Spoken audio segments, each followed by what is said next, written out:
Question number 3। मूल रोम की कोशिकाओं में जल कैसे पहुंचता है? मतलब पेड़ पौधे की जो जड़ है, जड़ की जो कोशिका है, उसमें जल कैसे पहुंचता है? आंसर, जलीय पौधे मृदा मतलब मिट्टी से जल का अवशोषण मुख्यतः अपने मूल रोम यानी कि पेड़ में जो जड़ होती है, जिसे हम रूट हेयर कहते हैं, मूल रोम कहते हैं, के द्वारा करता है। पेड़ पौधे जड़ से ही मिट्टी से जल अवशोषित करता है। कोशिका में मतलब कि ये जो रूट हेयर है, मूल रोम है, जड़ है, ये एक सेल से बनी होती है। वृक्ष का प्रत्येक भाग किसी न किसी सेल से बनी होती है। तो ये जो जड़ है, जड़ की जो सेल है, कोशिका है, कोशिका में कोशिका रस का मतलब हर सेल में एक रिक्तिका होती है जिसमें रस भरी होती है, उसे ही हम कोशिका रस कहते हैं, यानी सेल का रस कहते हैं। उसका एक दाब होता है जिसे हम प्रासरण दाब कहते हैं।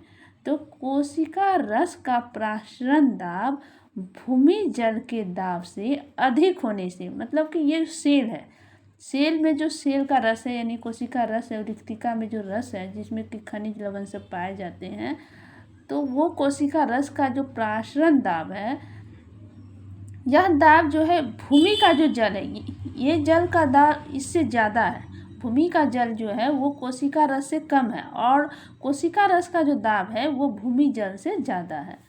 तो भूमि जल के दाब से अधिक होने से जल का विसरण मतलब जल का जाना, जल जिस इधर जाता है उधर जल का विसरण कहा जाता है। जैसे एक सेल से दूसरे सेल में जा रही है तो जिधर प्रासरण दाब ज़्यादा होगा उधर ही जल विसरित होगा, यानी कि जाएगा, जाना को विसरण कहते हैं। विसरण द्वारा मूल रोम की कोशिका यानी कि पेड़ की जो जड़ है, जड़ की जो सेल है, उस कोशिका में प्रवेश कर जाता है। कहाँ से? तो मिट्टी के से, मिट्टी में जो जल है वो अवशोषित कर लेता है रूट हेयर, रूट का जो हेयर का जो सेल है वो अवशोषित कर लेता है, यानी विस्तृत हो जाते हैं, ये प्रवेश कर गया।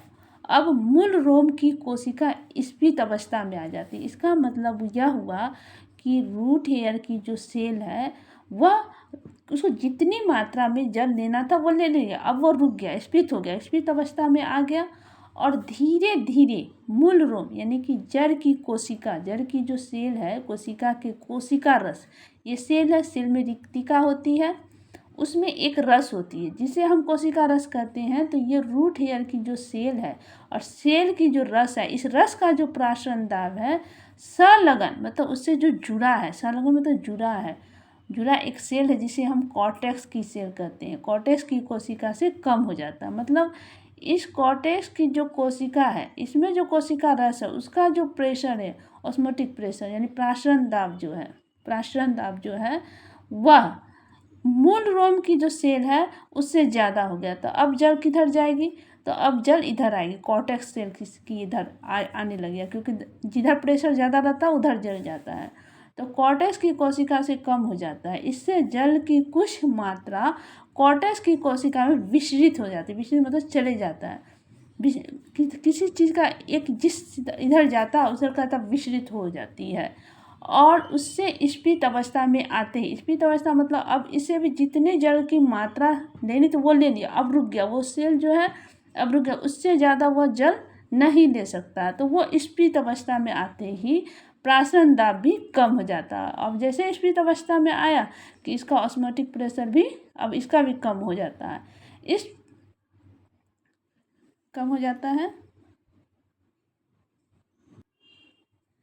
कम हो जाता है। इस प्रकार इस क्रम का लगातार होने से, जैसे ये क्रम लगातार होती है, जिस जो स्फीत हो गया उसका प्रासरण दाब कम हो गया, लगातार होने से इस कोशिका से दूसरी मतलब एक कोशिका से दूसरी और दूसरी से तीसरी होकर एक सेल से दूसरी सेल में गई जल, दूसरी सेल से तीसरी जल में अंतर त्वचा यानी कि अंदर अंदर की जो त्वचा है उसकी मार्ग कोशिका, जो कोशिका जाने की रास्ता देती है उस कोशिका को हम लोग मार्ग कोशिका कहते हैं, से जाइलम वाहिका, जाइलम का कार्य होता है जल को वृक्ष के, पेड़ के, पौधे के प्रत्येक भाग तक पहुंचाना, यह जाइलम कोशिका का काम होता है।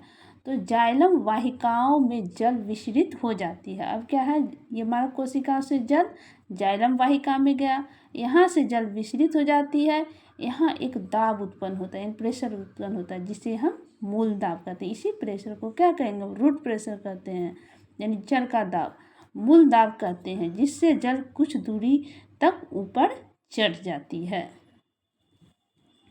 तो इस तरह जड़ जो है मिट्टी से जल अवशोषित करती है। इस सवाल का जवाब यही होगा।